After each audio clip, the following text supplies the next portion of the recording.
আমার দেশে এত হত্যা, এত দর্শন, এত মদ, এত জুয়া, এত অপরাধ, তার একমাত্র কারণ হলো মানুষের সম্পর্ক সকলের কোরআনের সাথে নাই। ঠিক কিনা বলেন?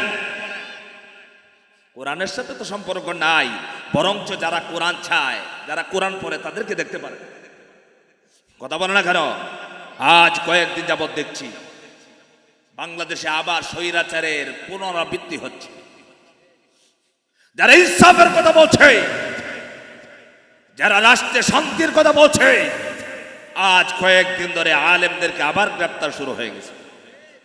আমি এই মাহফিল থেকে জানাতে চাই, আবার যদি সেই স্বৈরাচারের আবির্ভাব হয়, সেই চরিত্র যদি কারা বাংলাদেশে আবির্ভাব ঘটায়, বাংলার তৌহিদি জনতা তাদেরকে এই বাংলার জমিনে আর তারা শাসন করতে দেবে না।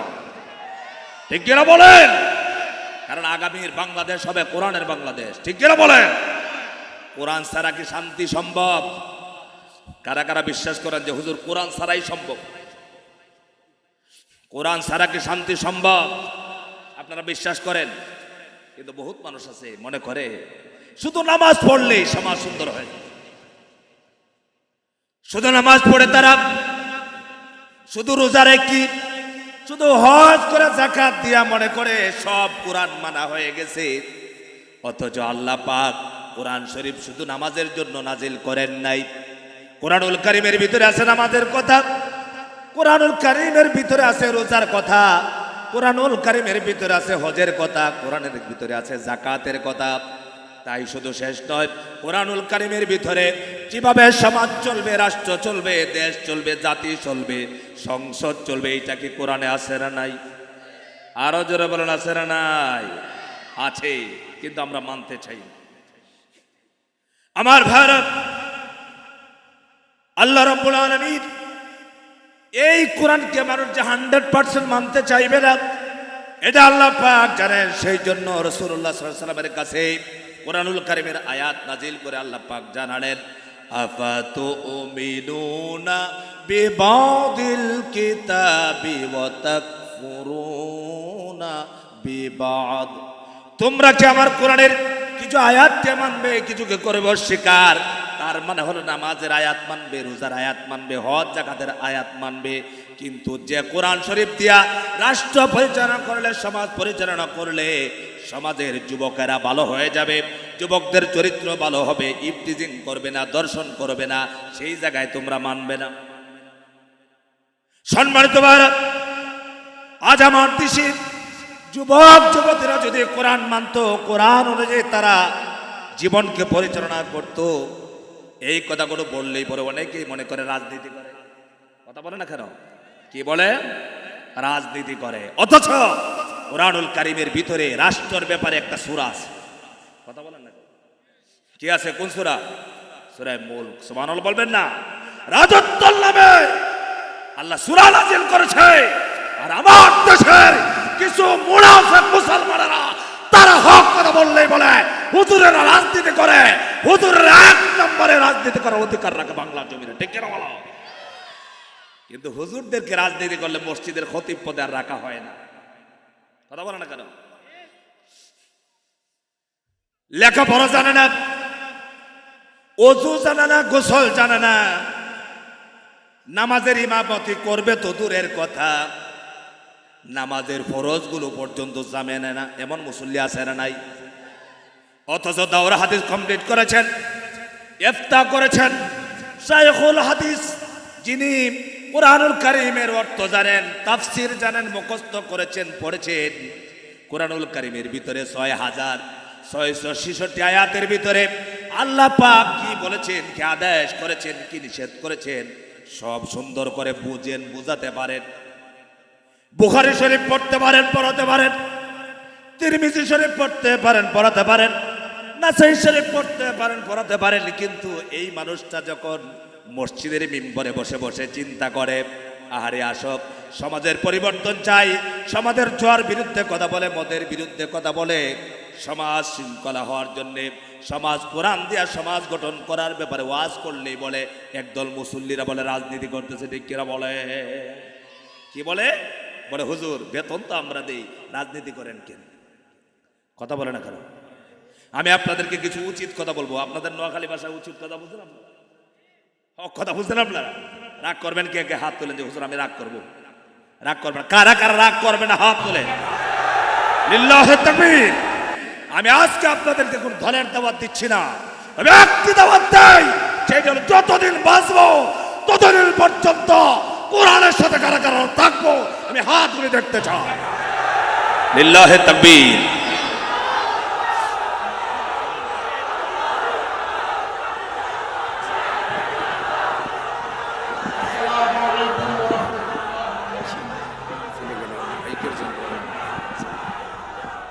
فولا يفلت बुलबुल का तरन्नुम बिना हो चमन दहर में करियों का तबस्सुम बिना हो बलगल उला बिकमालिही कशफत दुजा बिजमालिही हसनत जमीउ खिसालिही सल्लु अलैहि अज़कन नसबी आलल हसबी कुल्लुल अरबी फी खिदमतिही बलगल उला बिकमालिही कशफत दुजा बिजमालिही हसनत जमीउ खिसालिही सल्लु अलैहि।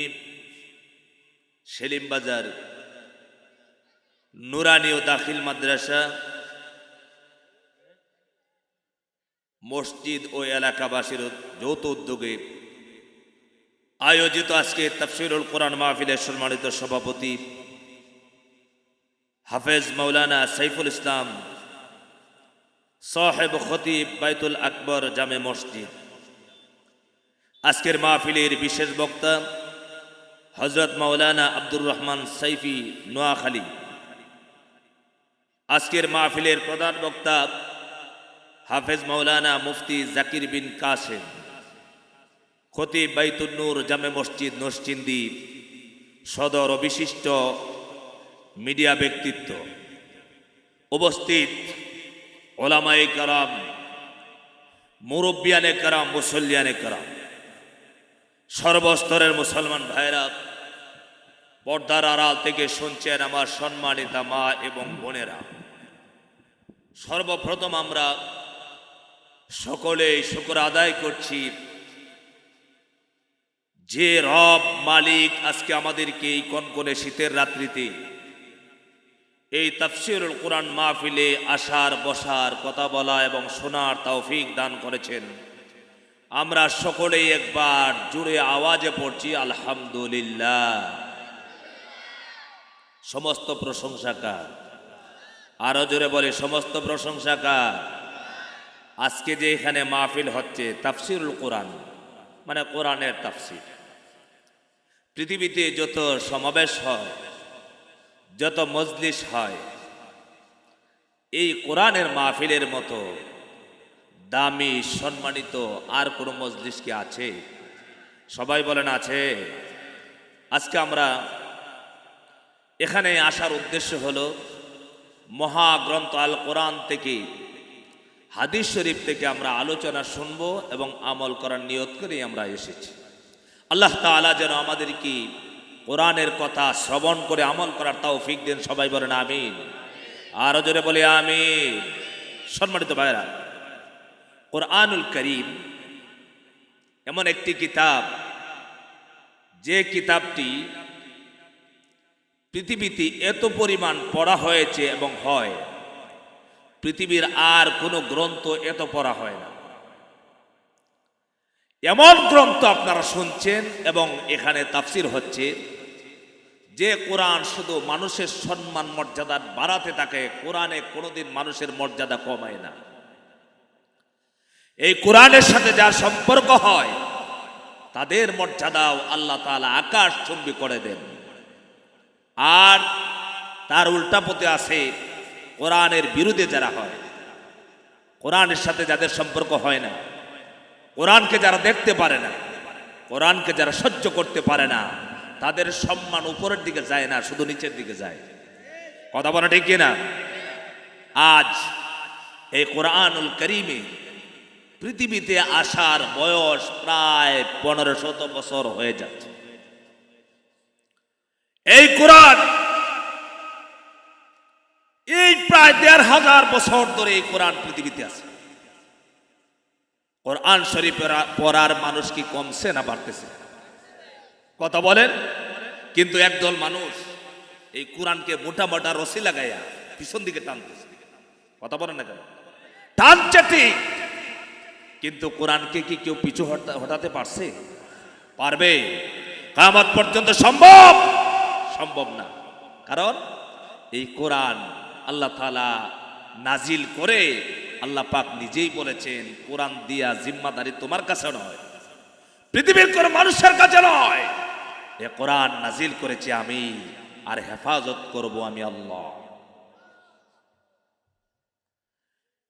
আমার ভাইরা,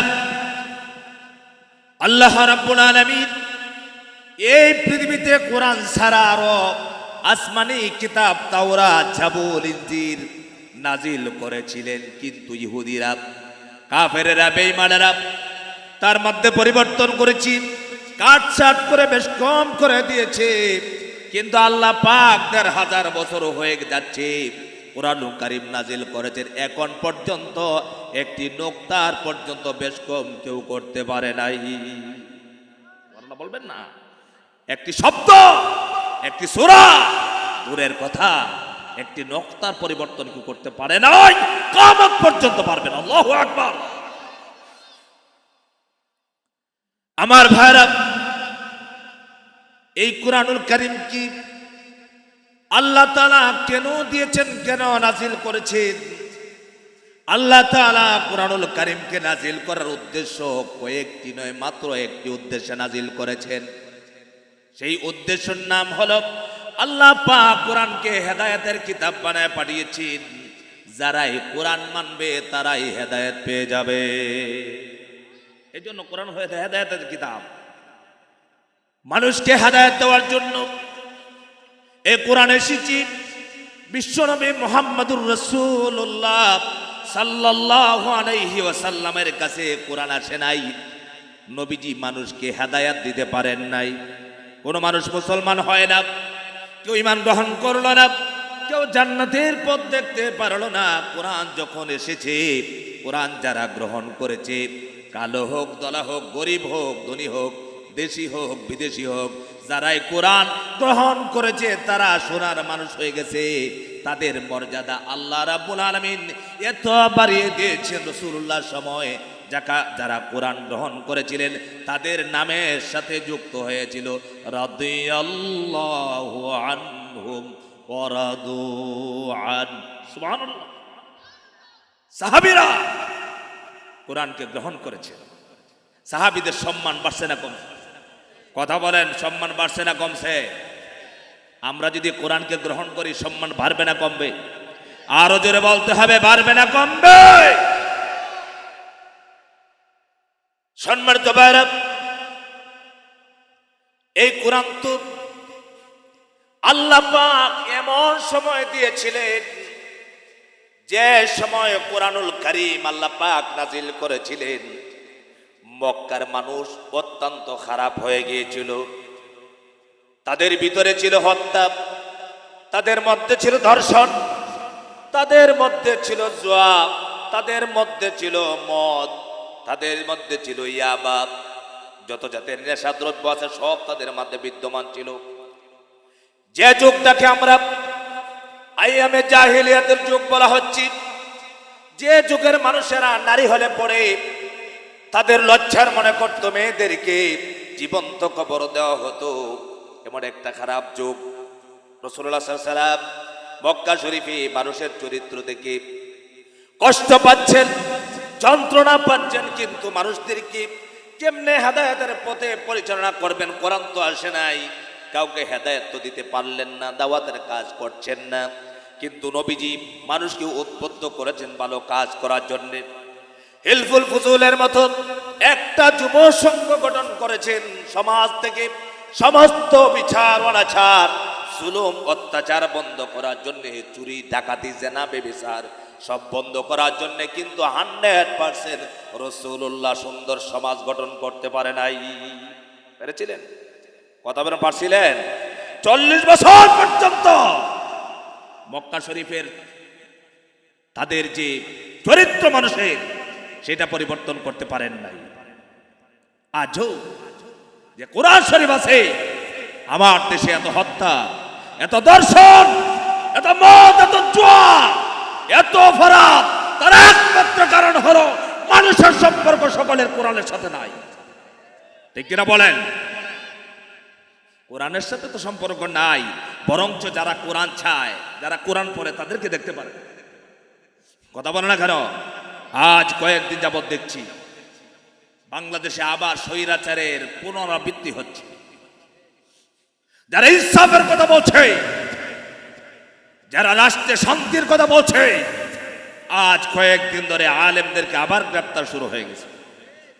আমি এই মাহফিল থেকে জানাতে চাই, আবার যদি সেই স্বৈরাচারের আবির্ভাব হয়, সেই চরিত্র যদি কারা বাংলাদেশে আবির্ভাব ঘটায়, বাংলার তৌহিদি জনতা তাদেরকে এই বাংলার জমিনে আর তারা শাসন করতে দেবে না। ঠিক কিনা বলেন?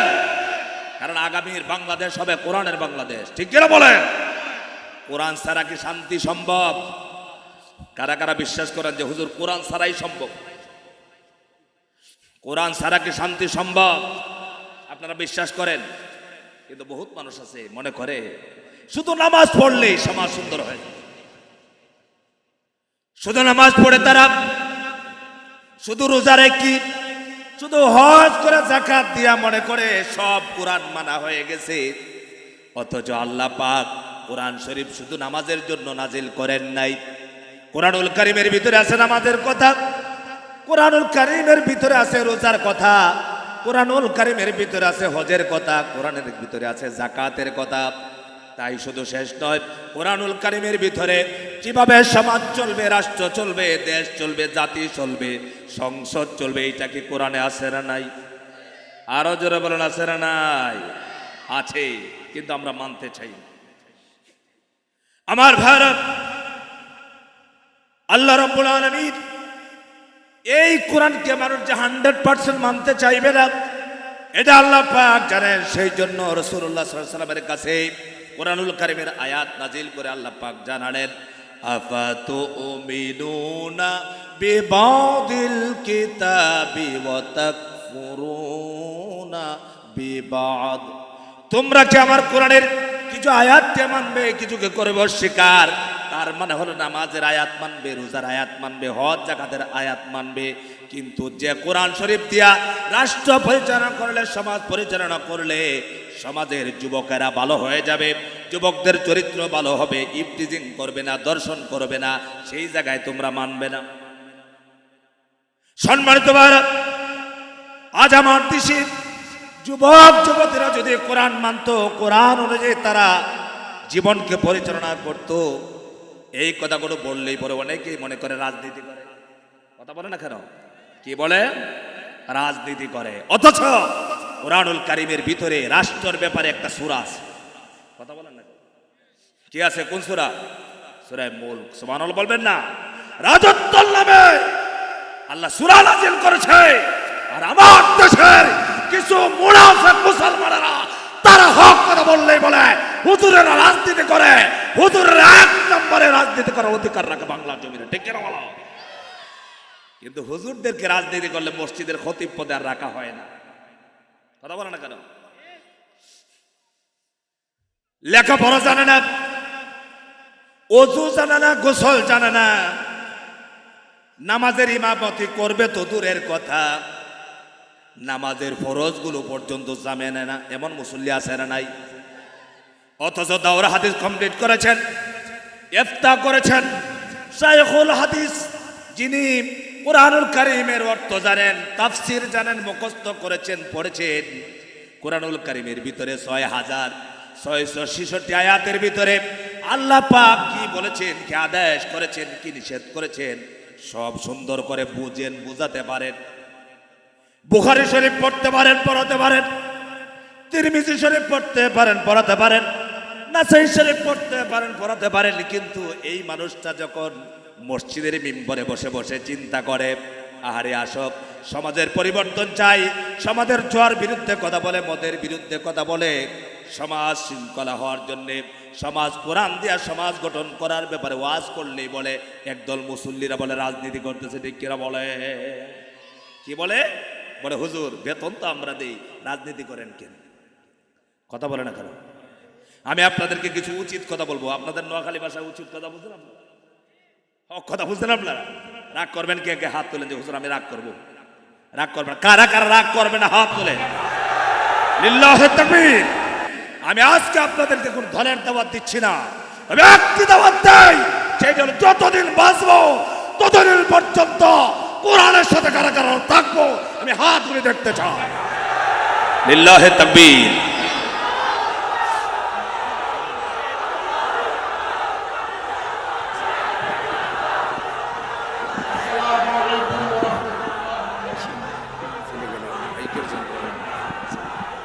তাহলে আমরা কতদিন পর্যন্ত কোরআনের সাথে থাকবো? কথা বলে না, কতদিন পর্যন্ত? মওত পর্যন্ত কোরআনের সাথে রাখতে হবে।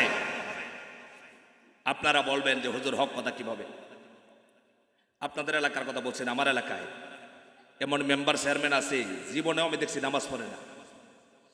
এটা নোয়াখালীতে নয়, আমাদের এলাকায় আছে। কথা বলেন, কোরআনের সাথে সম্পর্ক নাই, কোরআন বুঝে না, কোরআন নিজেও পড়তে পারে না, কোনো আয়াত জানে না, কিচ্ছুই তো পারে না। এমন মানুষ বহুত আছে, আছে না নাই? সূরা ফাতিহা জানে না, এমন মানুষ আছে। অথচ সামাজিক বিচার যখন হয়, ভাইয়ে ভাইয়ে দ্বন্দ্ব হয়েছে, মা বাবা মিলে দ্বন্দ্ব হয়েছে, পাড়া প্রতিবেশীর সাথে দ্বন্দ্ব হয়েছে, যখন বিচার ফয়সালা করা হয় সেই সময় কিন্তু শায়খুল হাদিস সাহেবকে রাখা হয় না। নোয়াখালীর সবচেয়ে বড় মাদ্রাসার যিনি শায়খুল হাদিস, যিনি কোরআন পড়তে পারেন, কোরআনের বিধান জানেন, এই মানুষগুলোকে আনা হয় না। তার মানে হলো আমাদের চোখে আমরা তাদেরকে বুদ্ধিজীবী মনে করি না, আমরা মনে করি এরা হইল সবচেয়ে আহাম্মক। অথচ মহাগ্রন্থ আল কোরআন নিজে পড়তে পারে, পড়াতে পারে। রাসূলুল্লাহ সাল্লাল্লাহু আলাইহি ওয়াসাল্লাম তাদের ব্যাপারে বলেছেন, পৃথিবীতে যত মানুষ আছে সব চাইতে শ্রেষ্ঠ মানুষ হলো আলেমেরা। সুবহানাল্লাহ। এটা আমার কথা না, নবীজির কথা। আল্লাহ নবী বলেছেন, খায়রুকুম মান তাআল্লামাল কুরআনা ওয়া আল্লামা। যে কোরআন নিজে পড়ে আরেকজনকে পড়ায়, নিজে শিখে আরেকজনকে শেখায়, এই মানুষগুলো হলো পৃথিবীর মধ্যে শ্রেষ্ঠ মানুষ। আর আমরা এদেরকে কোনো মূল্যায়ন করতে চাই না। আমার ভাইরা, আপনার সালিশ বৈঠকে কাদেরকে নিয়ে আসি আমরা? যারা ৫,০০০ টাকা ঘুষ দিলে কথাকে পরিবর্তন করতে পারে। এটা আপনাদের এলাকায় নাই, আমার এলাকায় আছে।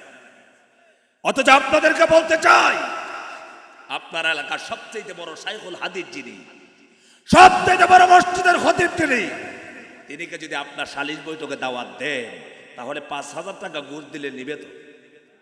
কথা বলেন না, নেবে? আপনাদের বিশ্বাস কি নেবে? ৫,০০০ নয়, ৫০,০০০ দিলেও নিবে না।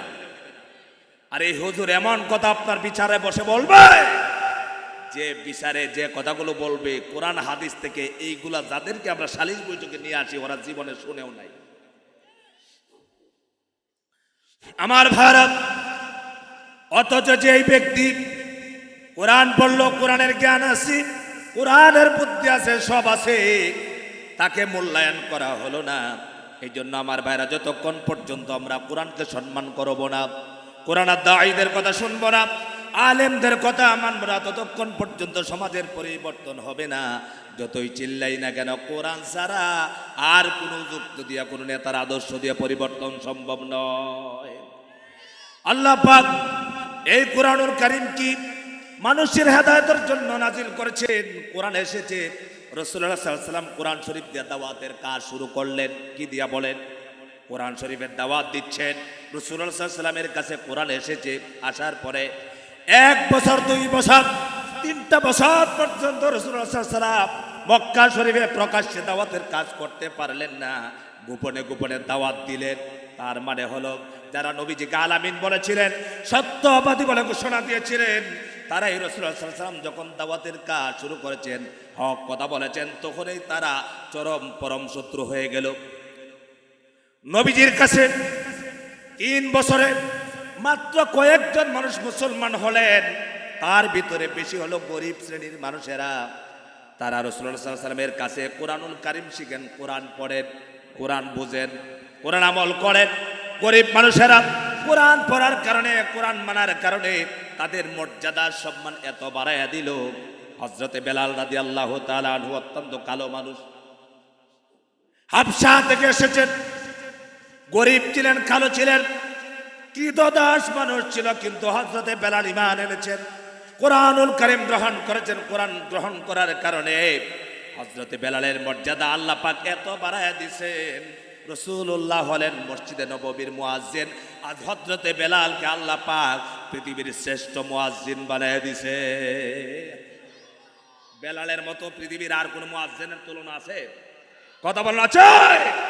হযরতে বেলাল হলেন পৃথিবীর শ্রেষ্ঠ মুয়াজ্জিন। কারণ বেলালের ইমামকে, কথা বলেন না, বিশ্বনবী হলেন হযরত বেলালের ইমাম, সাইয়্যিদুল মুরসালিন, ইমামুল মুরসালিন, খাতামুন নবিয়্যিন। কিন্তু চেহারাটা ছিল কালো। চেহারাটা কি ছিল? কেমন? পৃথিবীর ইতিহাসে 4 জন মানুষ অত্যন্ত কালো ছিল। কালো থাকলে কি হবে? আল্লাহ পাক তাদের মর্যাদা এত বাড়িয়ে দিয়েছিলেন। এর ভিতরে একজনের নাম হলো হযরতে বেলাল। কোরআনের হেদায়েত গ্রহণ করেছেন, আল্লাহর হাবিব কোরআন দিয়ে দাওয়াত দিয়েছেন, দাওয়াত কবুল করেছেন, হেদায়েত পেয়ে গেলেন। হযরতে বেলালের সাথে রাসূলুল্লাহর আত্মীয়তার কোনো সম্পর্ক নাই, রাষ্ট্রের কোনো সম্পর্ক নাই, গোত্রের কোনো সম্পর্ক নাই, দেশের জাতির কোনো সম্পর্ক নাই, চেহারার কোনো সম্পর্ক নাই। কিন্তু হযরতে বেলালের মর্যাদা আল্লাহ পাক এত বাড়াইয়া দিলেন। অথচ আল্লাহর রাসূলের আপন চাচা আবু তালেব নবীজিকে এত ভালোবেসেছেন, মহব্বত করেছেন। রাসূলুল্লাহর দাদার 8 বছর বয়সে ইন্তেকাল করেছেন আব্দুল মুত্তালিব। আব্দুল মুত্তালিব ইন্তেকালের পরে আল্লাহ পাক আবু তালেবের অন্তরের ভিতরে রাসূলুল্লাহর জন্য এত ভালোবাসার মহব্বত সৃষ্টি করে দিয়েছিলেন। আবু তালেব সারা জীবন নবীজিকে কলিজার চাইতে ভালোবেসেছেন। এত মহব্বত, এত ভালোবাসা আবু তালেবের ছিল রাসূলুল্লাহর প্রতি। নবীজিকে কাফেররা এই কোরআনের দাওয়াত দেওয়ার কারণে, কোরআনের সমাজ কায়েম করতে গিয়া যখন রাসূলুল্লাহ সাল্লাল্লাহু আলাইহি ওয়াসাল্লাম চেষ্টা করেছেন, সেই অপরাধে নবীজিকে জেলখানায় ভর্তি করেছিলেন, জেলে ঢুকাইয়া দিয়েছিলেন। এই জেলে ঢুকানোটা, এইটা জেলে প্রবেশ করা, এটা নবীদের সুন্নত। কথা বুঝতে পেরেছেন আপনারা? আমার ভাইরা, আজকে আমাদের দেশে বিগত সময়ে সবচাইতে বেশি নির্যাতনের শিকার হয়েছেন আলেমরা। কথা বলে না কেন? আলেমদের হাতে হাত করা লাগায়া আলেমদেরকে হত্যা করে চেয়েছিল এই দেশকে শাসন করবে, ঠিক কিনা বলে? কিন্তু আল্লাহ তাআলা এক শটে, প্লান্টিক শটে একবারে 40 মিনিটের ভিতরে একবারে ভারতের দিল্লি পাঠায় দিয়েছে, ঠিক কিনা বলে? এটা করেছেন কে? কথা বলেন, করেছেন কে? এই দেশে শাইখুল হাদিস আল্লামা আজিজুল হক রাহমাতুল্লাহ আলাইহির মতো ব্যক্তিকে ওযু গোসলের পানি দেয় নাই। মুফতি আমিন রাহমাতুল্লাহ আলাইহি নজরবন্দি করে মাসের পর মাস রেখেছিল। এই দেশের আলেমদেরকে যারা আমাদের মাথার মুকুট, তাজ মনে করি, কোরআনের ফাঁকে আল্লামা সাঈদ রাহমাতুল্লাহ আলাইহি, যিনি 50 বছর এই জমিনে কোরআনের দাওয়াত দিয়েছেন, মানুষকে হেদায়েতের পথে পরিচালনা করার জন্য চেষ্টা করেছেন, সেই সাঈদীকে ষড়যন্ত্র করে হত্যা করেছে, ঠিক কিনা বলেন? আজ সেই যারা হত্যা করেছিল, যারা সেই ফাঁসির রায় দিয়েছিল, ওই স্বৈরাচাররা, স্বৈরাচারের দোসররা বাংলার জমিনে চোরের মতো লুকায় আছে, ঠিক কিনা বলেন? বের হলেই তাদেরকে ধরছে আর পিটাচ্ছে, ঠিক কিনা বলেন? কারণ ওরা হলো 1500 বছরের আগের আবু জাহেলের চরিত্র, ওদের চরিত্রের মধ্যে কোনো পার্থক্য নাই, কি নাই বলেন? আবু জাহেল ছিল কোরআন বিরোধী। বলেন কি ছিল? আপনাদেরকে বলছে আমার ভাইরা, এই যে মাদ্রাসা, এটা কি? এখানে কি পড়া হয়? কোরআন হাদিস। আপনার আগে বলতে হবে আপনার দল আগে না কোরআন আগে? সবাই বললেন না যে আপনার দল আগে না আপনার দিন আগে, আমার দিন আগে না আমার দল আগে, আমার নেতা আগে না আমার ধর্ম আগে। যে ব্যক্তি তার নেতার জন্য তার দলের জন্য কোরআন থেকে সরে যায়, মাদ্রাসার সাথে সম্পর্ক রাখে না, মসজিদের সাথে সম্পর্ক রাখে না, আর ইসলামে কোনো জায়গা থাকে না। আমার ভাইরা, নবীজির আপন চাচা নাম কি? নবীজির আপন চাচা আবু জাহেল। এই কথা কিভাবে যে সরল আমাদের দেশে এটাই জানি। আবু জাহেল কে রাসূলুল্লাহ আপন চাচা ছিলেন? হুজুর কি বলেন? আবু জাহেল তো চাচা ছিলেন না আপন? আবু জাহেলের কথা বলছি। আবু জাহেল আপন চাচা নয়, আবু তালেব আপন চাচা, আবু লাহাব আপন চাচা। কথা বুঝতেছেন আপনারা? অথচ মানুষে বলে কি আবু জাহেল রাসূলুল্লাহ চাচা।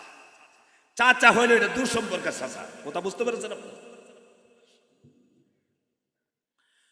আবু তালেব নবীজিকে 8 বছর বয়স থেকে মহব্বত করেছেন, এত ভালোবাসা দিয়েছেন। নবীজি যতদিন, আবু তালেব যতদিন জীবিত ছিলেন, রাসূলুল্লাহকে কেউ কথা বলতে পারত না, কেউ আঘাত করতে পারত না। প্রতিবাদ করেছেন।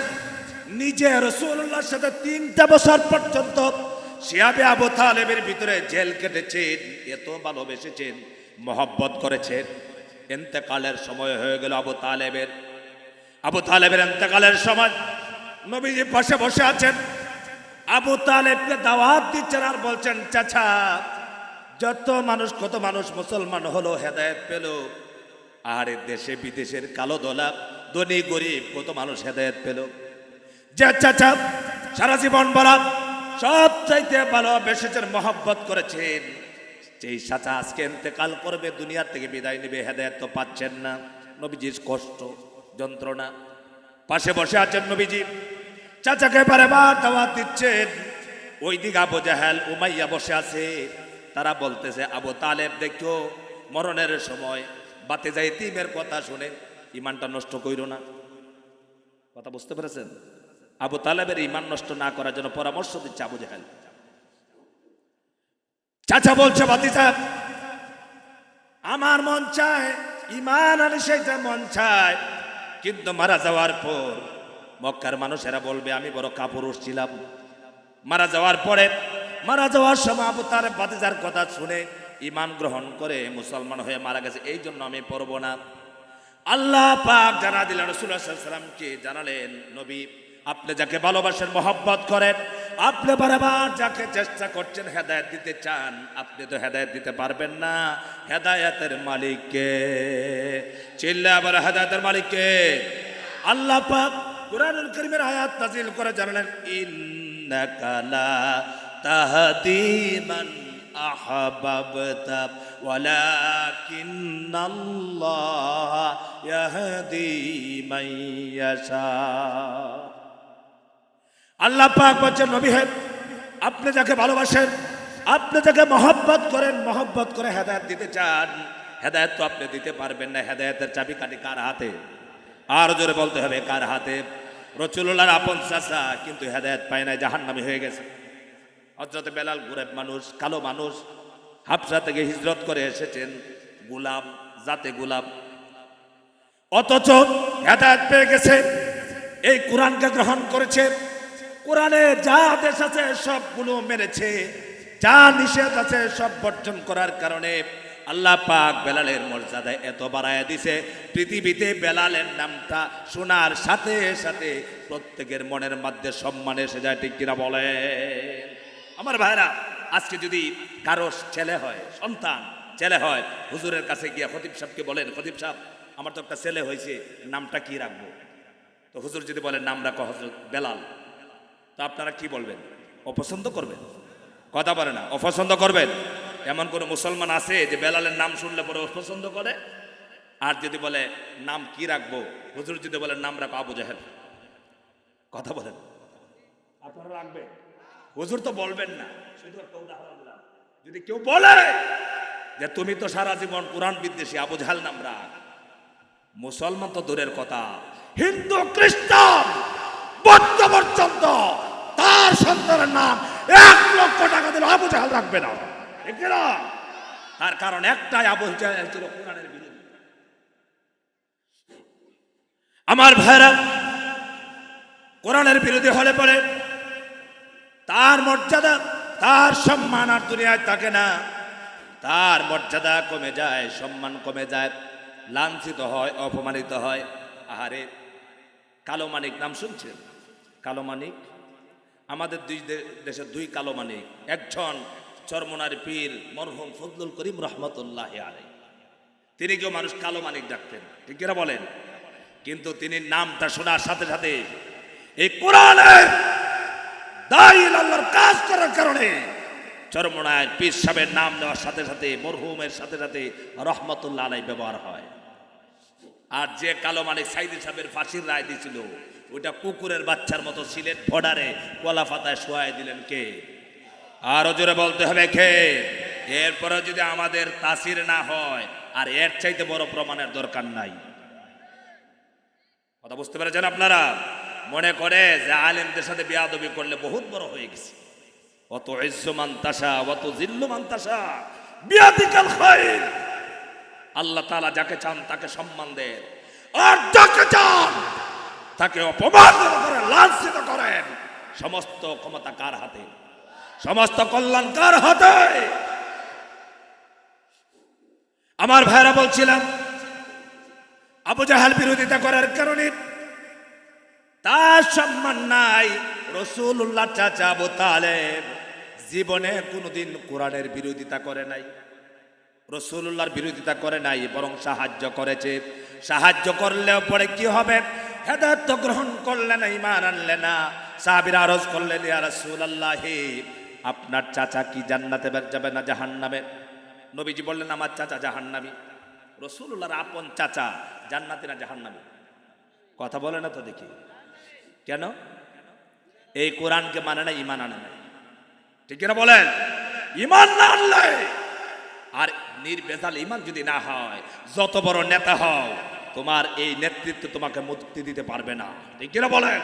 এই দুনিয়াতে নেতারা যদিও সামান্য একটু পাওয়ারের কারণে মুক্তি পায়, পরকালে আল্লাহ বলবে খুযুহু ফাগুল্লু সুম্মাল জাহিমা সাল্লু, ওইগুলারে ধর আর ওইগুলার 70 হাত রশি দিয়া পিটায় পিটায় জাহান্নামে ফেলায় দে, ঠিক না বলেন? আমার ভাইরা, কোরআন বিরোধীদেরকে ধরবে। আচ্ছা, দুনিয়াতে ক্ষমতা আছে না? কথা বলেন, ক্ষমতা চলে না? চলে। দুনিয়াতে ক্ষমতা চলে, পরকালে ক্ষমতা চলবে তো? কথা বলে না কেন? চলবে তো। আমার ভাইরা, আমার দুনিয়ায় ক্ষমতা আছে, সব আছে, কিন্তু ক্ষমতা কোরআনের জন্য যদি কাজে লাগায় দেয়, কোরআনের পক্ষের সৈনিক হয়ে যান, আপনার ক্ষমতা আছে, বুদ্ধি আছে, জ্ঞান আছে, টাকা পয়সা আছে, সব আপনি ইসলামের জন্য নিবেদিত প্রাণ হয়ে যান, আপনার মর্যাদা আল্লাহ পাক বাড়ায় দিবেন। বলছিলাম, রাসূলুল্লাহ সাল্লাল্লাহু আলাইহি ওয়াসাল্লামের সাহাবীদের মধ্যে হযরতে বেলাল ছিলেন অত্যন্ত কালো মানুষ। হযরতে বেলাল গ্রহণ করেছেন, ইসলাম গ্রহণ করেছেন, ঈমান এনেছেন। কোরআনকে গ্রহণ করার কারণে এত মর্যাদা সম্পন্ন আল্লাহ বাড়ায় দিয়েছেন। ঈমান এমন জিনিস, ঈমানে মানুষের মর্যাদা সম্মান এত বাড়ায় দেয়। আর একজন অত্যন্ত কালো মানুষ ছিলেন, যার নাম ছিল হযরতে লুকমান আলাইহিস সালাম। কি সমস্যা হচ্ছে? আরেকজন যিনি নাম হযরতে মাহজা রাদিয়াল্লাহু তাআলা আনহু, আরেকজন হযরতে সাদ আল আসওয়াদ আস-সুলাইমি রাদিয়াল্লাহু তাআলা আনহু। তারা ছিল অত্যন্ত কালো মানুষ, কিন্তু কোরআনের কারণে তাদের মর্যাদা সম্মান আল্লাহ তাআলা এত বাড়িয়ে দিয়েছেন। আজ প্রায় ১৫০০ বছর হয়ে গেছে, এখন পর্যন্ত কিয়ামত পর্যন্ত তাদের নাম মানুষে সম্মানের সাথে মুখে উচ্চারণ করবে। কথা বলে না কেন? আর ফেরাউনের নামটা, কথা বলে না, ফেরাউনের নামটা নিলে কেমন সম্মান আসে? হ্যাঁ, আবু জাহেলের নামটা নিলে, কথা বলে না কেন? যারাই পৃথিবীতে জুলুম করেছে, যারা মানুষকে অত্যাচার করে, আপনার সামাজিকভাবে হোক, রাষ্ট্রীয়ভাবে হোক, তারা যদিও অল্প সময় তাদের পাওয়ারের কারণে একটু সেলুট মেলুট পায়, কিন্তু ওইগুলা মারা যাওয়ার পরে কুত্তার কথা একটু মনে রাখে, ওগুলোর কথা আর মানুষ মনে করে না। কথা বলে না কেন? আমার ভারত এই কোরআনুল কারীম যারা পড়েছেন, যারা আমল করেছেন, দাওয়াত দিয়েছেন, তাদের মর্যাদা সম্মান কত বাড়ায় আল্লাহ পাক দিয়েছেন। আরে আমার দেশে যাদের আলেমরা, খতিব উবাইদুল হক রহমতুল্লাহ আলাই, শাইখুল হাদিস আল্লামা আজিজুল হক রহমতুল্লাহ আলাই, চরমুনার পীর ফজলুল করিম রহমতুল্লাহ আলাই, আল্লামা সাইদি রহমতুল্লাহ আলাই, তাদেরকে কত চোর ডাকলো, রাজাকার ডাকলো, মৌলবাদী ডাকলো, জঙ্গিবাদী ডাকলো, কত কিছু বললো। কথা বলেন না কেন?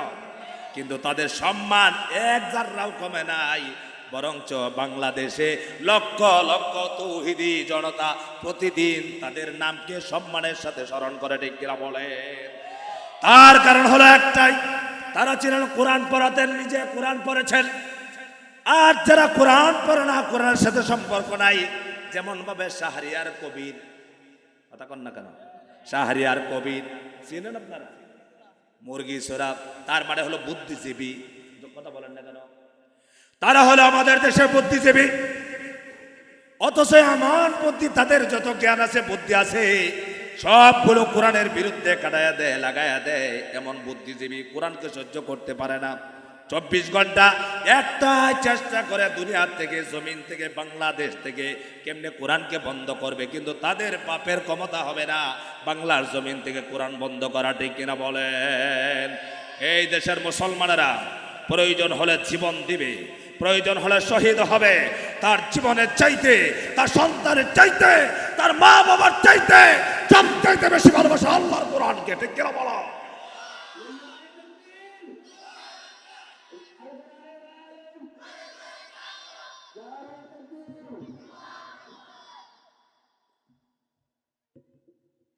আমার সম্মানিত ভাইরা,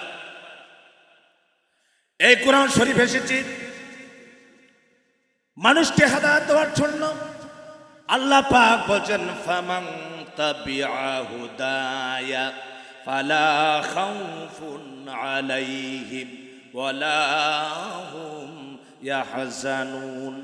আল্লাহ পাক বলেন, এর কোরআনের হেদায়েত যদি গ্রহণ করি, আমরা যদি কোরআন মানি, কোরআন দিয়ে যদি আমাদের জীবনটাকে সাজাই, পরিবারটাকে সাজাই, সমাজটাকে সাজাই, রাষ্ট্রটাকে সাজাই, ভালো করে শুনেন, আওয়ামী লীগ বলেন, বিএনপি বলেন, জাতীয় পার্টি বলেন, জামাত ইসলাম বলেন, চরমোনাই বলেন, খেলাফত বলেন, জমিয়ত বলেন, প্রত্যেকটা মানুষের একটাই চিন্তা থাকতে হবে, আমি যে কোনো দল করতে পারি, রাজনৈতিক দল, কিন্তু আল্লাহর কোরআন দিয়ে সমাজ চলুক, রাষ্ট্র চলো, এইটা আমার সবচাইতে বড় চাওয়া পাওয়া হতে হবে, ঠিক কিনা বলে?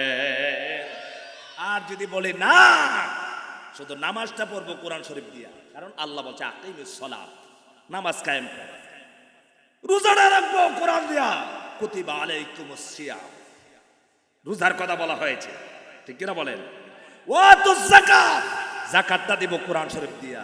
অথচ আল্লাহ যে বলছে ওয়াসারিক ওয়াসারিকাতু ফাকতু আইদিহুমা, চোর যদি ধরা পড়ে, সাক্ষী প্রমাণে মিলে যায়, নারী পুরুষ হোক, তার হাতটা কেটে দিতে হবে, ওইটাতে আমরা রাজি নাই। কথা বলে না কেন? কথাকে বুঝছেন আপনারা? কাফের হওয়ার জন্য আরো কোনো দলিল লাগবে নাকি? যে ব্যক্তি আল্লাহর কোরআনের আইন চায় না, আল্লাহর কোরআনের বিধান চায় না, আল্লাহর কোরআনের রাষ্ট্র চায় না, যে কোরআনের সমাজ কায়েম করার জন্য রাসূলুল্লাহ সাল্লাল্লাহু আলাইহি ওয়াসাল্লাম রক্ত দিয়েছিলেন। কথা বলেন, নবীজি রক্ত দিয়েছেন, উহুদের ময়দানে দান দান শহীদ করেছেন, আর একটাই কারণ ছিল আল্লাহর জমিনটা যেন কোরআনের সমাজ হয়, ঠিক কিনা বলেন? মক্কার কাফেররা দেয় নাই। নবীজি মক্কা শরীফ থেকে হিজরত করে মদিনায় চলে গেলেন। মদিনায় যাওয়ার পর মদিনা শরীফে কোরআনের সমাজ কায়েম করলেন, কোরআনের রাজ কায়েম হয়ে গেল, চুরি বন্ধ হলো, ডাকাতি বন্ধ হলো, জেনা ব্যভিচার বন্ধ হয়ে গেল, সমস্ত অপরাধ বন্ধ হয়ে গেল। আল্লাহ পাক বলছেন, আমার কোরআনের হেদায়েত যদি তোমরা গ্রহণ করো, তোমাদের হত্যার ভয় থাকবে না, দর্শনের ভয় থাকবে না, ইয়াবার ভয় থাকবে না, মদের ভয় থাকবে না, জোয়ার ভয় থাকবে না। আমার ভাইরা, মদিনা শরীফে রাসূলুল্লাহ সাল্লাল্লাহু আলাইহি ওয়াসাল্লাম কোরআনের সমাজ কায়েম করলেন, সব বন্ধ হয়ে গেল। যেদিন মদের আয়াত নাযিল হলো, মদ, আপনারা চিল্লায় বলেন মদ হালাল না হারাম? আরো জোরে বলেন হালাল না হারাম? আমাদের দেশে মদ মানুষ খায় না, মদ খায়? কথা বলেন, আমাদের দেশে মদ পান করে মানুষে? পান করে গরিবরা না, বড় লোকরা। এমন নেতা আছে যে নেতারা মদ না পান করলে তাদের ঘুম হয় না। এই জন্য সাইদি সাহেব রহমতুল্লাহ আলাইহি বলছিলেন, কোরআনের সমাজ কেন তারা চায় না? কোরআনের রাজ কায়েম করলেই পরে বড় বড় বোতল খাওয়া যাবে না। কথা বলেন না কেন? কারণ কোরআনের রাজ কায়েম হলেই পরে এই দেশের মত চলতে পারবে না। কিন্তু আমরা মনে করি না, কোরআন ছাড়াই আমরা রাষ্ট্র কায়েম করব, শান্তি প্রতিষ্ঠা করব। আমি বলতে চাই, কোরআন ছাড়া, হাদিস ছাড়া কিয়ামত পর্যন্ত কোন নেতা নেত্রীর আদর্শ দিয়া কিয়ামত পর্যন্ত 100% বাংলার জন্য শান্তি প্রতিষ্ঠা সম্ভব নয়। কোন নেতার চরিত্রকে আমার রসুলের মতো হয়ে গেছে? কথা বলে না তো।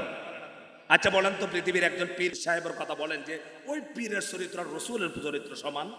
নাউজুবিল্লাহ বলবেন না? আছে। যেমন আল্লাহর সাথে লা শারীকা লাহু, রসুলের সাথে লা শারীকা লাহু, আমার নবীর সাথে কারো তুলনা হয় না। সেই নবী তো কোরআনের হেদায়েত ছাড়া অশান্ত সমাজকে শান্ত করতে পারেন নাই। কথা বলে না কেন? 40 বছর পর্যন্ত নবীজি মক্কার মানুষের চরিত্র পরিবর্তন করতে পারলেন না। কোরআন এসেছে মাত্র 23 বছরে কমপ্লিট হলো কোরআন। 23টা বছর পর্যন্ত কোরআন নাজিল হলো। আস্তে আস্তে করে একটু একটু করে প্রয়োজনে নাজিল হলো। কোরআন দিয়া নবীজি এমন সুন্দর সমাজ গঠন করলেন মদিনা শরীফে, মক্কা শরীফে। রাতের অন্ধকারে নারীরা পথ চলতো, ইফতিজিং দর্শন করবে তো দূরের কথা, যুবকেরা পাহারা দিয়া নারীদেরকে বাড়িতে পৌঁছায়া দিত। নারীরা রাতের অন্ধকারে চলা সাহস পেত। আজকে এই অবস্থা আছে। আমার ভাইরা, মানুষেরা মদ পান করত। আল্লাহ নবীর কাছে যেদিন মদের আয়াত নাজিল হলো, সাহাবায়ে কেরাম রিদওয়ানুল্লাহি তাআলা আলাইহিম আজমাইন তারা নবীজির কথা কেমনে মেনেছেন, আমরা কেমনে মানি? আহারে, রাসূলুল্লাহ সাল্লাল্লাহু আলাইহি ওয়াসাল্লাম সাহাবীদেরকে বলছেন, সাহাবীরা তোমরা মদ আর খাইতে পারবা না। কোরআনুল কারীমের ভিতরে আল্লাহ পাক নিষেধাজ্ঞা দিয়েছেন, মদকে হারাম করে দিয়েছেন। সাহাবীরা মদ পান ছেড়ে দিয়েছেন। আমার ভাইরা, যারা মুখের কাছে গ্লাস নিয়েছেন পান করবেন, তারা গ্লাস ফেলে দিয়েছেন। যাদের ঘরের ভিতরে মদের মটকা ছিল, সব মদ রাস্তায় ফেলে দিয়েছেন। যেদিন মদের আয়াত নাজিল হয়েছিল, সেই দিন মদিনা শরীফে রাস্তা দিয়ে এমন ভাবে ঝরঝর করে পানিগুলো বেয়ে বেয়ে গিয়েছিল। এই পরিমাণ মদ মানুষ ঘর থেকে ফেলে দিয়েছিল। কারণ হলো রাসূলুল্লাহ সাল্লাল্লাহু আলাইহি ওয়াসাল্লাম তাদেরকে নিষেধ করেছেন। আল্লাহ পাক কুরআনুল কারীমের ভিতরে বলেছেন, মা আতাকুমুর রাসূলু ফাখুযুহু ওয়া মা নাহাকুম আনহু ফান্তাহু। আল্লাহ পাক বলেছেন, আমার রাসূল যা তোমাদেরকে দেন তা গ্রহণ করো, আর যে থেকে নিষেধ করেন, বারণ করেন, তা তোমরা গ্রহণ করো না, তা থেকে বিরত থাকো। তার মানে হলো নবীজি বলেছেন মদ চলবে না। সাহাবীরা মদ ছেড়ে দিয়েছেন। একজন সাহাবী রাসূলুল্লাহর সামনে এসেছেন, এসে দাঁড়ায়া বলছেন, ইয়া রাসূলুল্লাহ সাল্লাল্লাহু আলাইহি ওয়াসাল্লাম, মদের আয়াত তো মাত্র নাজিল হলো, আমি তো আগেই মদ কিনে নিয়েছি, ব্যবসা করি, আমি কি করব? আল্লাহর নবী সাহাবীকে বলছেন, সাহাবীরে, তুমি মদ কিনে নিয়েছো ঠিক, কিন্তু এই মদ যেহেতু হারাম ঘোষণা হয়ে গেছে, এই মদ বিক্রি করে তুমি টাকা তোমার হাতে নিতে পারবা না। আমরা হইলে বলতাম, আগে টাকাটা হাতে নিয়ে পরে হারাম হালালটা বুঝবো না। কথা বলে না কেন? যেহেতু আয়াত পরে নাজিল হয়েছে, মদ তো আমি কিনছি আগে। সাহাবীরা কেমন ভাবে কোরআন মানতেন। মসজিদের ভিতরে প্রতি জুমার দিন ইমাম সাহেব বারে ভার ওয়াজ করতেছে, ভাইরা মদ খাইবা না, জুয়া খেলবা না, সুদ খাইবা না, ঘুষ খাইবা না, খাইলে জাহান্নামে যাওয়া লাগবে। মসজিদ থেকে বাইরে হইয়া বলে, হুজুরের কথা শুনবো নাকি, হুজুরের কথা মানা লাগবে নাকি? এই মানুষগুলো কিয়ামতের দিন কি বলবে? আল্লাহর পক্ষ থেকে যখন জিজ্ঞাসা করা হবে, তোমরা কেন আজকে জাহান্নামে আসছো, তারা বলবে, ফাকাযযাবনা ওয়া কুলনা মা নাযালাল্লাহু মিন শাই। আমাদের কাছে যখন আলেমরা বলতেন, মসজিদে মসজিদে বয়ান করে জুমার দিন হুজুরেরা বলতেন, তখন আমরা বলতাম, বেটা মিথ্যা কথা বলে, এগুলো আল্লাহ পাক কোনো কিছুই নাজিল করে নাই। আমরা যদি শুনতাম, আমরা যদি মানতাম, আলেমদের কথা মতো আমরা যদি চলতাম, আজকে আমরা জাহান্নামে হতাম না। আপনারা কি আলেমদের কথা মানবেন? কথা বলে না, মানবেন না? তার দাম্ভিকতা আবু জাহেলের মতো দাম্ভিকতা দেখাবেন। হুজুরের কথা মানা লাগবে, 4,000 টাকা দিয়ে ইমাম সাহেব রাখছি, ওই ইমামের কথা আমরা মানবো না। আমার ভাইরা, সাহাবী নবীজি যখন বলেছেন, রাসূলুল্লাহ সাল্লাল্লাহু আলাইহি ওয়াসাল্লাম কি বলছেন, ইয়া রাসূলুল্লাহ, আমি তো মদ আগে কিনে নিয়েছি, ব্যবসা করি, মদের ব্যবসা করি। রাসূলুল্লাহ সাল্লাল্লাহু আলাইহি ওয়াসাল্লাম, এখন কি আমি মদটা বিক্রি করে টাকাগুলো হাত করতে পারবো নাকি?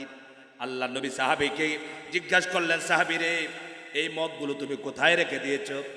সাহাবী বললেন, ইয়া রাসূলুল্লাহ, এই মদ আমি পাহাড়ের পাদদেশে মটকাগুলো রেখে দিয়েছি।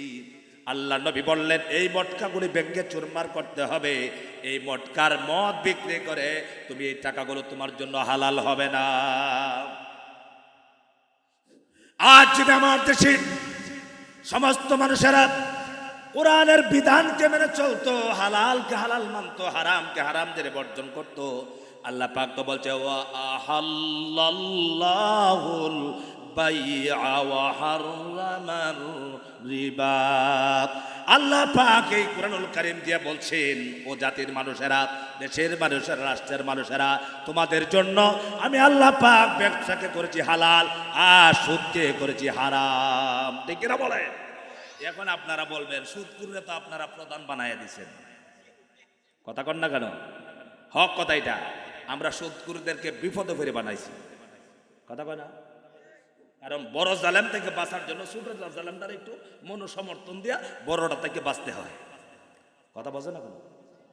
আপনারা বলবেন, আপনি কি ডক্টর ইউনূসকে সুদখোর বলছেন? আমি সুদখোর বলছি না, কিন্তু সুদের কাজ যে বেটা করবে তাকেই বলতে হবে। ঠিক কিনা বলেন? সুদের সাথে যদি কারো সম্পর্ক থাকে, আমাকে ফাঁসিতে ঝুলালেও তাকে আমি সুদখোর বলতে পারি। ঠিক কিনা বলেন? কিন্তু মুসলমানদের জন্য সুদ খাওয়া হালাল না হারাম? সামান্য খাওয়া কোনো অসুবিধা নাই। এই 500, 5,000, 10,000 সুদ খাইলে এটা কোনো অসুবিধা হবে না। আমার ভাইরা, এই কোরআনুল কারীম নিষেধ করেছে। এই জন্য আমার ভাইরা, কোরআনুল কারীম তো এমন কিতাব, হালালকে হালাল বলে, হারামকে হারাম বর্জন করার আদেশ দেয়। এই জন্য কোরআন শরীফ না জানার কারণে আজকে সমাজের মানুষেরা কোরআনের সাথে সম্পর্ক না থাকার কারণে পথভ্রষ্ট হচ্ছে, গুমরা হচ্ছে। এই জন্য কোরআন এসেছে মানুষকে হেদায়েত দেওয়ার জন্য। এই কোরআনকে যারা গ্রহণ করবে, কোরআন মানবে, কোরআনের সাথে সম্পর্ক হবে, যার সন্তানেরা কোরআন পড়বে, যে পরিবারের মধ্যে কোরআন পড়নেওয়ালা হবে, তারাই হেদায়েত পেয়ে যাবে। কোরআন ছাড়া এই পৃথিবীতে বিকল্প আর কোনো গ্রন্থ নাই, যে গ্রন্থ পড়লে পরে, মানলে পরে মানুষ হেদায়েত পেতে পারে। এই জন্য আল্লাহ পাক কোরআনুল কারীমের ব্যাপারে বলছেন, হুদাল লিন্নাস, মানুষের জন্য আল্লাহ পাক হেদায়েতের কিতাব বানিয়েছেন। সেই কিতাবের নাম হলো আল কোরআন। সেই কিতাবের নাম, কথা বলে, সেই কিতাবের নাম আল কোরআন। আরে কি কোরআন! সুবহানাল্লাহ বলেন। আমরা কোরআন শরীফ আজ মসজিদে, ওই যে হুজুর নামাজ পড়ালেন, কে এশার নামাজ পড়াছেন? কোন হুজুর? আয়াতগুলো যারা শুনছেন, যারা এশার নামাজ পড়েছেন, আপনারা বলেন পৃথিবীর শ্রেষ্ঠ সুর দিয়া তিনি পড়িয়েছেন। ঠিক কিনা বলেন? এরকম সুর দিয়া পৃথিবীর আর কোন গ্রন্থ পড়া যায়? কথা বলেন, পড়া যায়? পৃথিবীর যত গ্রন্থ আছে, এত সুন্দর সুর দিয়ে আর কোন গ্রন্থ পড়া যায় না। এই যে আমার ভাইরা সূরা ফাতিহা শুনলেন, প্রতিদিন সূরা ফাতিহা শুনতেছেন সারা জীবন ভরা, 60 বছর, 70 বছর, 80 বছর জীবন হয়ে গেছি, সারা জীবন সূরা ফাতিহা শুনলেন। অথচ আমার দেশে কত গান বের হয় কয়েকদিন পরে পরে। ঠিক কিনা কন? আমরা ছোট থাকতে একটা গান শুনছিলাম, বেদের মেয়ে জোৎস্না আমায় কথা দিয়েছে। কথা কন না কেন? এখন বলবেন, হুজুর আপনি এটা শুনছেন কেমন? আমরা কানের কাজ এটা করে, জ্ঞানের কাজ বুঝে। ঠিক কিনা কন? এই গান খুব ভাইরাল ছিল ছোট সময়ে। এরপরে কয়েকদিন আগে আমাদের নাম দিয়েছে পবিত্র সংসদ, এই থেকে অপবিত্র বানাইছিল মমতাজের মতো একটা বেশ্যা মহিলা। কথা বলে না কেন? এই সংসদে বেশ্যাদের জায়গা আর আমরা দেখতে চাই না। কথা বলে ঠিক কিনা? এই সংসদে হবে কোরআনের তেলাওয়াত, আযান হওয়ার পরে সংসদ বন্ধ হয়ে নামাজ পড়তে হবে। ঠিক কিনা কন? আর না হয়তো শান্তি হবে না। আমার ভাইরা, মমতাজ সংসদের ভিতরে কি গান গাইছে হাসিনা রে নিয়া। ঠিক কিনা?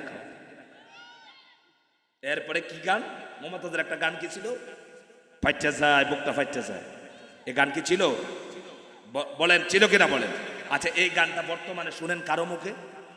আমি তো কুকুরের মুখে শুনি না, মানুষের মুখে শুনবো ধরে। কেন বলছে আমার ভাইরা? এই কথাগুলো মানুষের তৈরি করা, মানুষের বানানো। আল্লাহ পাক প্রায় ১৫০০ বছর হয়ে গেল বিশ্বনবীর সবচাইতে বড় মুজিজা কুরআনুল কারীম সূরাতুল ফাতিহা সারা জীবন পড়তেছেন, শুনতেছেন, একবারের জন্য পুরাতন মনে হয় না। আপনাদের এলাকার মসজিদে, নোয়াখালীর মসজিদে, ইন্ডিয়ার মসজিদে, লন্ডনের মসজিদে, সবচাইতে দামি দামি মসজিদ যেগুলা হারাম চত্বরে যখন নামাজের মধ্যে দাঁড়ায়া যান, আহারে ফজরের নামাজের সময়, মাগরিবের নামাজের সময়, এশার নামাজের সময়, আব্দুর রহমান আস-সুদাইস আরো কয়েকজন খতিব আছেন, তারা যখন কুরআনুল কারীমের আয়াতগুলো তেলাওয়াত করতে থাকেন, মনে হয় যেন এই মুহূর্তে আল্লাহ পাক আকাশ থেকে কুরআন নাজিল করতেছে।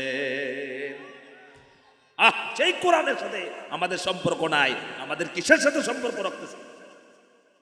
সেই কোরআন যেখানে পড়া হয় মাদ্রাসা, সেটার সাথে আমার হবে শ্রেষ্ঠ সম্পর্ক। কেন বলেন আমার ভাইরা? জামাল আব্দুল নাসের মিশরের প্রেসিডেন্ট ছিলেন, নাম শুনছেন আপনারা?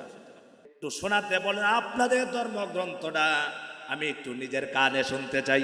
আল্লাহু আকবার।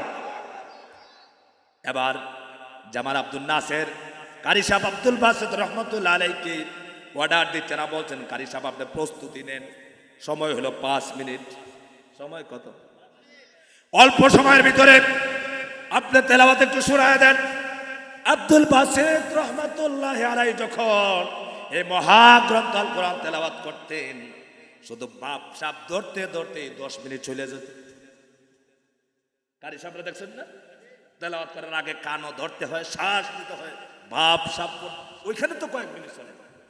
তখন যেখানে গোলবেদিক বৈঠক চলছে, প্রধানমন্ত্রীরা, প্রেসিডেন্টরা, ওরা তো ঘন্টার পর ঘন্টা সময় নাই যে বৈশা আপনাকে সময় দিবে, ঠিক না? আব্দুল বাসিত রহমতুল্লাহ আলাইহি সময় যখন পেলেন, মহাগ্রন্থ আল কোরআন তেলাওয়াত শুরু করছেন, এত সুন্দর করে তেলাওয়াতে যখন টান দিলেন, প্রতিটা প্রেসিডেন্ট, প্রধানমন্ত্রী সহ গোল টেবিলে যারা বসেছিল তাদের মাথা ছিল উপরের দিকে, সকলের মাথাগুলো চলে গেল নিচের দিকে। আল্লাহু আকবার। তেলাওয়াত চলছে, তেলাওয়াত করতেছেন, তেলাওয়াত করতে করতে দীর্ঘ সময় যখন পার হয়ে গেছে, হঠাৎ করে কারি আব্দুল বাসিত রহমতুল্লাহ আলাইহি বললেন সাদাকাল্লাহুল আযীম। যখন বলেছেন, বলার সাথে সাথে সবাই মাথা যখন উপরের দিকে উঠালেন, জামাল আব্দুল নাসের কারি আব্দুল বাসিত রহমতুল্লাহ আলাইহি লক্ষ্য করে দেখলেন প্রতিটা মানুষের চোখ বেয়ে বেয়ে জর্জর করে পানি ভরে গেছে। আল্লাহু আকবার।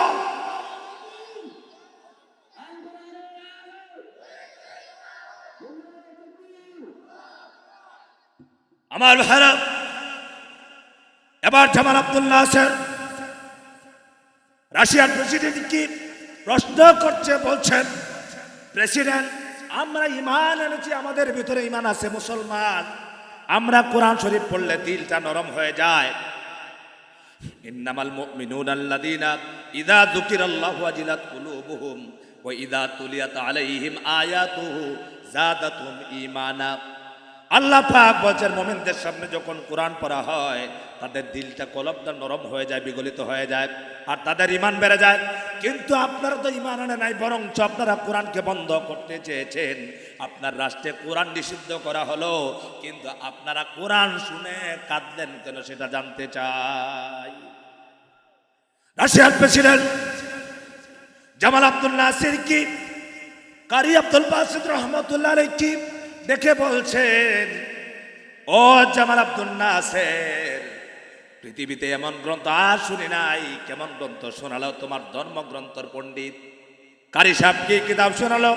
এমন কিতাব তো আমরা শুনলাম, শোনার পর আমাদের চোখ দিয়ে পানি পড়ে গেছে, আমরা বুঝতেও পারি নাই।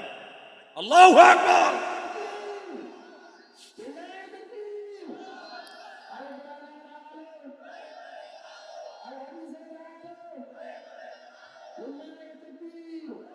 আমার ভাইরা, সেই কোরআন, এই যে আজকে আপনাদের এই মাদ্রাসায় যে কোরআন পড়া, সেই কোরআন না বেশ কম আছে? হ্যাঁ, বেশ কম আছে। তাম পৃথিবীতে কোরআন একটি, ঠিক কিনা বলেন? আপনার মাদ্রাসার কোরআনে যা আছে, ইংল্যান্ডের মসজিদের কোরআনেও তা আছে। হারাম চত্বরে যে কোরআন আছে সেখানে এই আয়াত আছে, কিন্তু মানার বেলা বেশ কম আছে না নাই? কথা বলতে হবে, আছে না নাই? কেউ কোরআনকে বন্ধ করতে চায়, কোরআন বিরোধী হয়ে যায়, মাদ্রাসা বন্ধ করতে যায়, আর কেউ কোরআনের জন্য, মাদ্রাসার জন্য জীবন দেওয়া দেয়, ঠিক কিনা বলেন?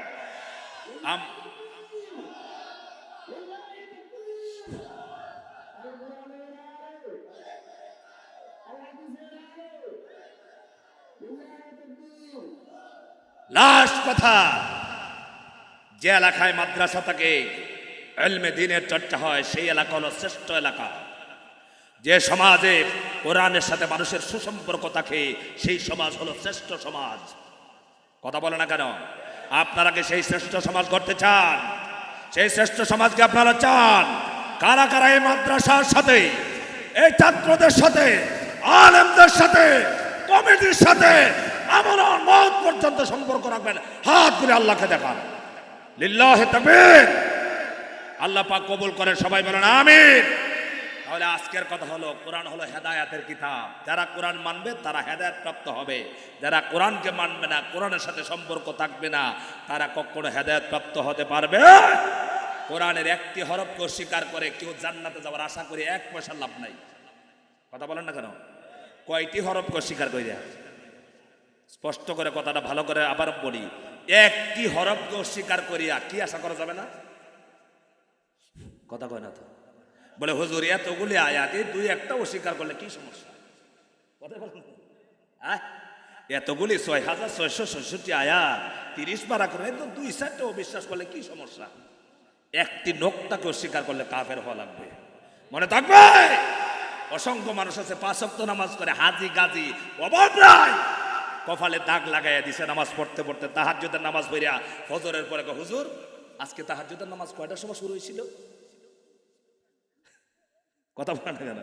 এটা বোঝায় দেয় যে আজকে যে আমি তাহাজ্জুদের নামাজ পড়ছি। কিন্তু যখন এই হক কথা বলা হয়, কোরআনের কথা বরদাস্ত করতে পারে না। এই জন্য আমার ভাইরা, জুমার দিন যখন খতিব সাহেবের সামনে বসবেন, হৃদয়টাকে এত বড় করে বসবেন, পারবেন? কথা বলে না কেন বসবেন? আপনি এই নিয়ত করবেন, হুজুর যা বলবে কোরআন থেকে হাদিস থেকে, আমার বিরুদ্ধে, আমার বাবার বিরুদ্ধে, আমার নেতার বিরুদ্ধে করে মাথা পেতে 100 বার মেনে নিতে রাজি আছি। এটা কি আপনারা পারবেন? কথা বলেন, পারবেন না? মসজিদ থেকে বাইরে বলবেন, দেখছো হুজুর যে একটা ওয়াজ করলো। আচ্ছা, এই যে হুজুর খতিব সাহেবের যোগ্যতা এখানে সবার আছে? কথা বলে না কেন? সবার আছে? সবার না, আপনি তো জানেন না। ফাসআলু আহলা যিকরি ইন কুনতুম লা তা'লামুন। তোমরা যা জানো না এটা পণ্ডিতি করো না, জিজ্ঞাসা করো। কার কাছে জিজ্ঞাসা করবেন? কার কাছে? কথা বলে না, কার কাছে? আপনাদেরকে এত ওয়াজ করার দরকার নাই, আপনারা কিন্তু নোয়াখালীর মানুষ। কারণ এই নোয়াখালীর মানুষের মতো এত এলেমওয়ালা, আমলওয়ালা, আখলাকওয়ালা আমি বাংলাদেশে আর কোনো জায়গা পাই নাই, আলহামদুলিল্লাহ। কারণ এই কথাটা আমি অনেক জায়গায় বলি, বাংলাদেশে যত রোডে আপনি চলবেন, কোন রোডে গাড়িতে নামাজের বিরতি নাই। একমাত্র চট্টগ্রাম নোয়াখালীর যত গাড়ি আছে সব গাড়ি ড্রাইভার মুসলিম নামাজ না পড়লেও মসজিদের সামনে দাঁড় করে নামাজের বিরতি দেয়। বুঝতে পেরেছেন আপনারা? আপনি রংপুরে যাবেন, পঞ্চগড়ে যাবেন, দিনাজপুরে যাবেন, ঠাকুরগাঁও যাবেন, নেত্রকোনা যাবেন, ময়মনসিংহ যাবেন, একটা গাড়িও নামাজের পড়লেও বিরতি দেয় না। এটা হলো নোয়াখালীর মানুষ, দিনদার। এত ওয়াজ করার দরকার নাই। তাহলে আমার ভাইয়েরা, কোরআনের সাথে আমরা সম্পর্ক রাখবো ইনশাআল্লাহ। আজকে যে কথাগুলি বলছি আপনাদের কষ্ট হয়েছে, আপনারা আমার জন্য দোয়া করবেন। আইইউবি মিডিয়া, অপসংস্কৃতি মুক্ত আধুনিক ভিডিও সেন্টার।